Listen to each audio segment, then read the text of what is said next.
To Vatsala's kitchen. ഇന്നത്തെ recipe ഒരു fish കറിയാണ്. അപ്പോൾ അതിനു വേണ്ടി ഞാൻ 1/2 കിലോ മത്തിയാണ് എടുത്തിരിക്കുന്നത്. മത്തിയെ കൊണ്ട് തേങ്ങ അരച്ചിട്ടുള്ള ഒരു കറിയാണ്, കുടംപുളി ഇട്ടിട്ടുള്ള ഒരു അടിപൊളി കറിയാണ്.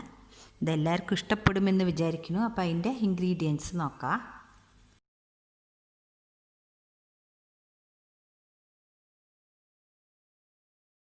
ഈ 1/2 കിലോ മത്തിയാണ് എടുത്തിരിക്കണേ.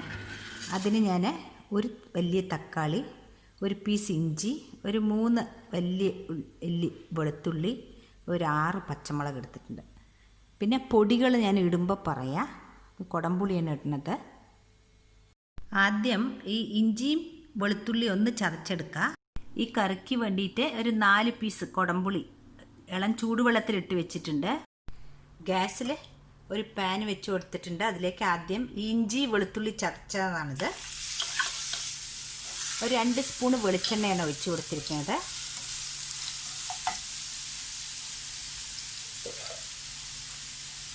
ഇതിൻ്റെ കൂടെ 4 പച്ചമുളക്, 4ഓ 5ഓ നമ്മുടെ എരിവനുസരിച്ചിട്ട് ചേർക്കാം.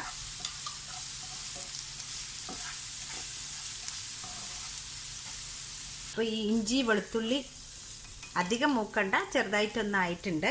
അതിലേക്ക് ഇനി നമുക്ക് പൊടികൾ ഇട്ട് കൊടുക്കാം. ഒരു 1/2 ടീസ്പൂണ് മല്ലിപ്പൊടി, ഒരു 1.5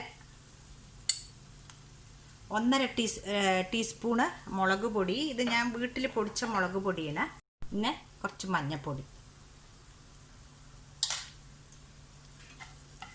ഇതൊന്ന് ചെറുതായിട്ട് ഈ പൊടികളൊക്കെ ഒന്ന് ഫ്രൈ ആവട്ടെ. ചെറുതായി ഒന്ന് മൂത്ത് കിട്ടണം.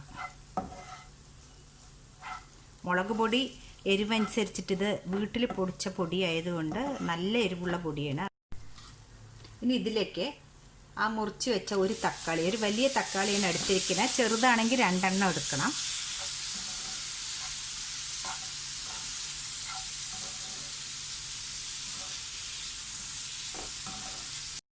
ഇതിലേക്ക് ഒരു 4 ടേബിൾ സ്പൂൺ തേങ്ങ അരയ്ക്കാൻ എടുക്കുന്നുണ്ട്. നമുക്ക് ഈ പുളി ഇതിലേക്ക് ഇട്ട് കൊടുക്കാം.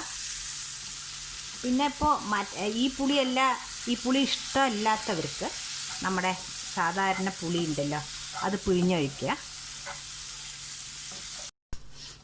ഇപ്പോൾ ഈ മസാല റെഡി ആയിട്ടുണ്ട്. നമുക്ക് ഇതിനി ഈ ചട്ടിയിലേക്ക് മാറ്റാം.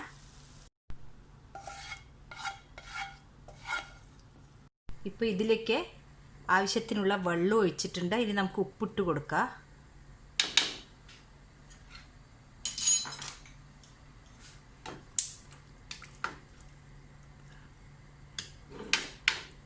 ഇങ്ങനെ മുങ്ങാൻ പാകത്തിൽ വെള്ളം ഒഴിച്ച് കൊടുക്കണം. ഇതൊന്ന് അടച്ച് വെക്കാം. അപ്പം നമുക്ക് ഈ തേങ്ങ അരച്ചിട്ടുണ്ട്. തേങ്ങ അരച്ചത് ഇതിലൊഴിച്ച് കൊടുത്തിട്ട് നല്ലപോലെ തിളക്കട്ടെ.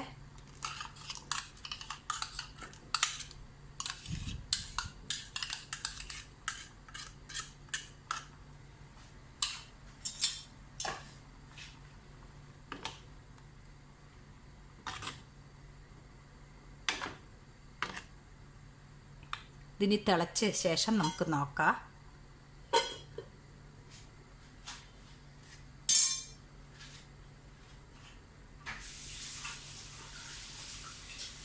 വറുത്തിടാൻ വേണ്ടിയിട്ട് ഞാനൊരു 3 ചെറിയ വെങ്കായം, കുറച്ച് കരിവേപ്പിൻ്റെ ഇല, ഒരു 2 ചുവന്ന മുളക്, ഒരു പിഞ്ച് ജീരകം, ഒരു പിഞ്ച് ഉലുവ, ഇതാണ് വറുത്തിടാൻ സാധനം. അപ്പം നമ്മുടെ കറി നല്ലപോലെ തിളച്ചിട്ടുണ്ട്. ഇനി ഇതിലും കുറച്ചുകൂടി വെള്ളം ആക്കണമെങ്കിൽ ആക്കാം.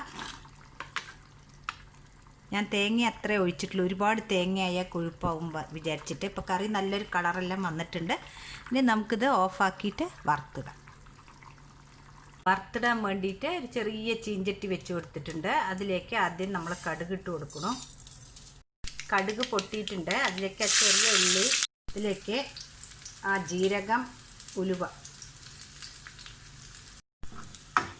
അപ്പം നമ്മുടെ വറവ് റെഡി ആയിട്ടുണ്ട്. ഗ്യാസ് ഓഫാക്കാം. ഇതിലേക്ക് വറുത്തിടാം.